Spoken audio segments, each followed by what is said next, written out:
রাহিম।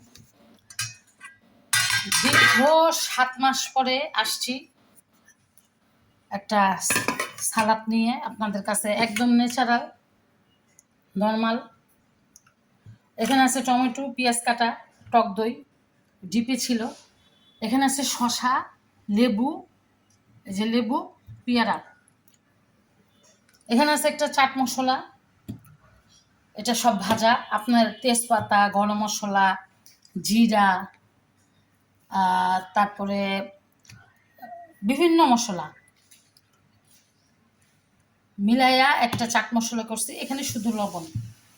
আমি খুব ন্যাচারাল রান্না পছন্দ করি, ন্যাচারাল খাবার পছন্দ করি,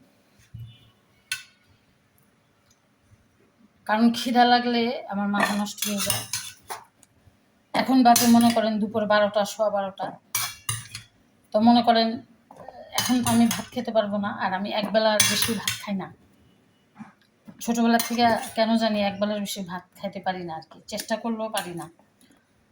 মাঝে মাঝে রাত্রেবেলায় ভাত খাইতে হলে আমার খুবই বিরক্ত লাগে। চেষ্টা করি ভাতটা এড়াইয়া চলি আর কি।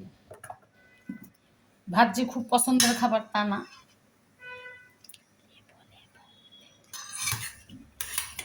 তো মনে করেন যে বিপদে পড়ে ভাত খাই, অন্য খাবার থাকলে আমি ভাত তেমন একটা খাই না।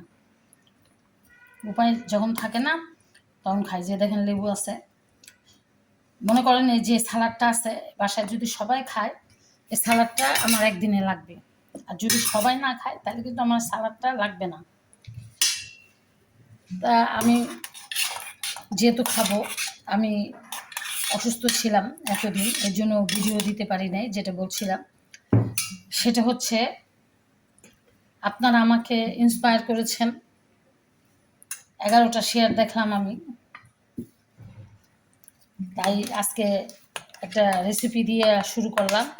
এখন থেকে নিয়মিত রান্না পাবেন আপনারা, আমার হাতের রান্না। যেহেতু শেয়ার করেছেন সেহেতু আমি নিজেকে খুব হ্যাপি মনে হচ্ছে। একদম সিম্পল একদম একটা সালাদ এরকম নিয়ে নেবেন। টক দই দিয়ে দিবেন। টক দই আপনি যতটুকু খাবেন ততটুকু দিবেন, বেশিও দেওয়ার দরকার নেই, কমও দেওয়ার দরকার নেই। মনে রাখবেন খাবারটা আমাদের পাকস্থলিতে যাচ্ছে, এটা মনে রেখে মশলা যত কম দিবেন তত ভালো হবে।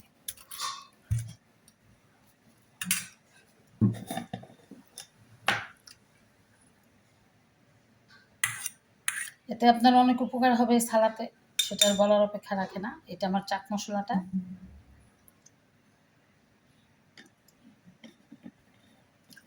আর জাস্ট আমি একটু লবণ দিব, যে যতটুকু লবণ খাবেন ততটুকু।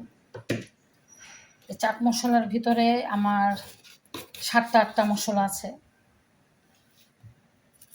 তা আপনারাও 7টা 8টা মশলা একসাথে করবেন। তেজপাতা, গরম মশলা, এলাচি, দারচিনি,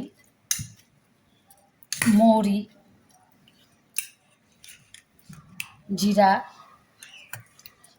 ধনিয়া দিয়ে একটা চাট মশলা বানাবেন।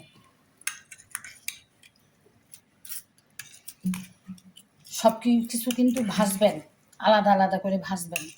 ভাজলে একসাথে মিক্স করবেন, শুধু গ্রাইন্ডার করবেন একসাথে, কিন্তু সব একসাথে ভাজবেন না।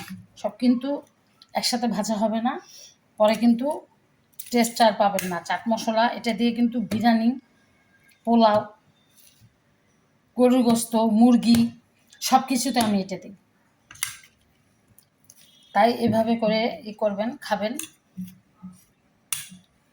এই যে আমার সালাডটা কিন্তু হয়ে গেছে।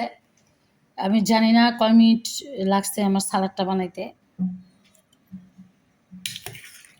সালাডটা হয়ে গেছে। এখন কিন্তু আপনি ভাতের সাথে, মুড়ির সাথে, কোনো স্ন্যাক্সের সাথে, চানাচুরের সাথে, আমি খুব চানাচুর পছন্দ করি, চানাচুরের সাথে আপনি খেতে পারবেন। এই হয়ে গেল সালাদ। এখন আমি আস্তে আস্তে সারাদিনে আপনি একাও খেতে পারেন, আপনার ফ্যামিলি সদস্যদের সাথেও খেতে পারেন। এই একটা সালাদ দিয়ে আমি আজকের রান্না শুরু করলাম।